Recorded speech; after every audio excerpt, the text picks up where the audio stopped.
Ano nga ba ang may pagmamalaki ng Barangay Abukay?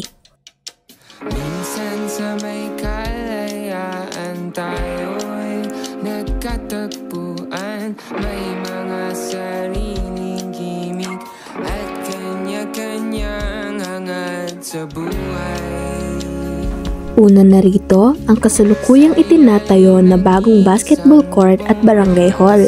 Ang bagong basketball court ay magbibigay ng mas malawak na lugar para sa mga paligsahan at mas magandang pasilidad para sa mga kabataan. Samantala, ang bagong barangay hall ay magiging mas komportable at maayos na lugar para sa mga transaksyon at mas maluwag na espasyo para sa mga pulong. Halina't pumunta naman tayo sa health facility. Ang aming health facility ay matagal nang naitayo. Ang aming health facility ay nagbibigay ng iba't ibang programang pangkalusugan.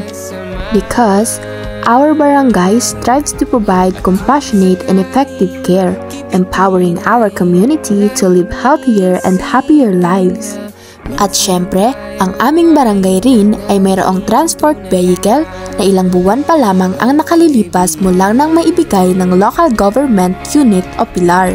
Upang sa panahon ng emergencies at sakuna ay agad na maisugod sa pinakamalapit na ospital ang mga residente. Ito ay libre at bukas sa lahat ng tao na nangangailangan ng tulong. At sakop rin ng Barangay Abukay ang bagong sementeryo. Halina't samahan nyo kami at ipagpatuloy ang aming paglalakbay upang ipakita sa inyo ang aming pinagmamalaki sa Barangay Abukay. Pagdating sa larangan ng edukasyon, ang aming barangay ay mayroon din.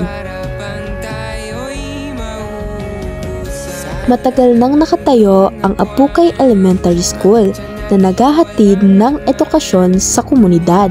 Sa Abukay Elementary School, tinuturuan ang mga bata hindi lamang sa akademya, kundi pati na rin sa pagpapahalaga, disiplina at pakikipagkapwa. Ito ay isang paaralan na naghahanda sa mga estudyante para sa isang masaganang buhay.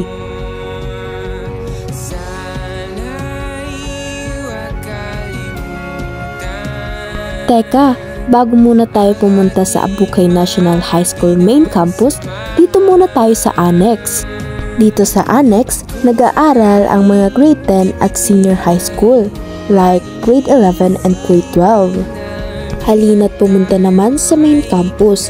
Dito nag-aaral ang mga junior high school o grades 7, 8, and 9. Alam niyo ba na ang Abukay National High School ay hindi lamang kilala sa komunidad, kundi pati na rin sa buong munisipalidad ng Pilar dahil sa dekalidad na edukasyon na ibinibigay nito. Ika nga, kapag batang Abukay, mahusay. Tara naman sa mga simbahan. Ang Senior San Isidro Labrador Chapel ay isang Catholic church. Tuwing linggo ay may simba rito at pumupunta ang tao upang manalangin at makinig ng misa.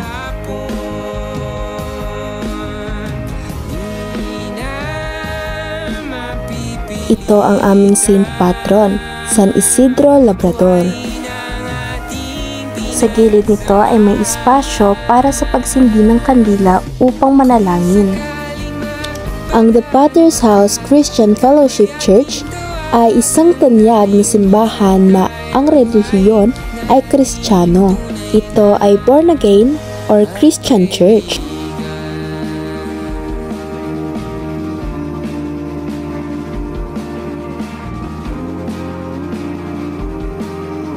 Another Catholic church ay ang Señor Santos Saint San Vicente Church. Ang Catholic Church na ito ay matatagpuan sa Purok 3, Sagaysay, Abukay, Pilar, Sorsogon. At ang kanilang patron saint ay si Saint Vicente. Halina't alamin naman natin ang mga hanap buhay. Pagdating sa hanap buhay, ang aming barangay ay mayroong paripila ng tubig. Ito ay matatagpuan sa Purok 4, Balintawak, Abukay, Pilar, Sorsogon.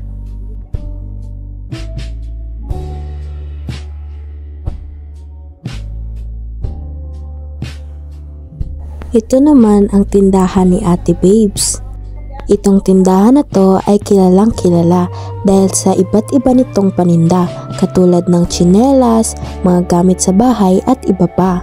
Ang J&K Star Tin ay kilalang tindahan dito sa Abukay dahil sa napakarami nitong tinda katulad ng mga alak, gamot at iba pa.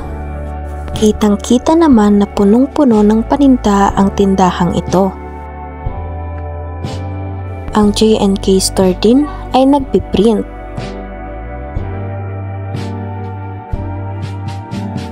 Isa pa ay ang Don Picasso. Ang Don Picasso ay kilala sa napakasarap at napakasulit nilang manok. Marami ang bumibili rito lalo na mga estudyante kapag araw ng pasukan. Kilala rin ang milk tea shop na ito dahil ang kanilang mga pagkain lalong-lalo na ang milk tea ay napakasarap. Pagmamay-ari ito ng pamilyang Uriarte, pati na rin itong mga semento at hollow blocks na maaaring gamitin sa paggawa ng bahay.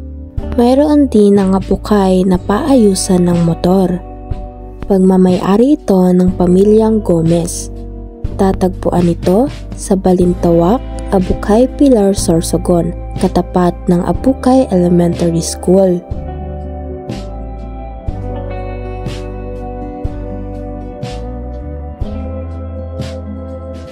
Isa pang tindahan ang kilala, ang tindahan ni Ate Joanne na kapag may pasukan ay nagtitinda ng iba't ibang ulam. May tinda rin siyang milk tea at kung ano-ano.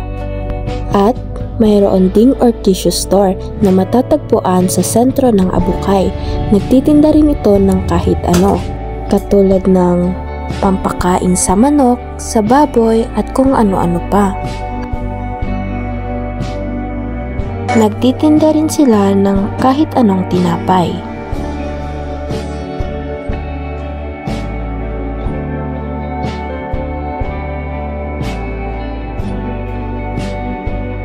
Tabi ng Orticio Store matatagpuan ang rice mill o molinuhan, kung tawagin sa Bicol.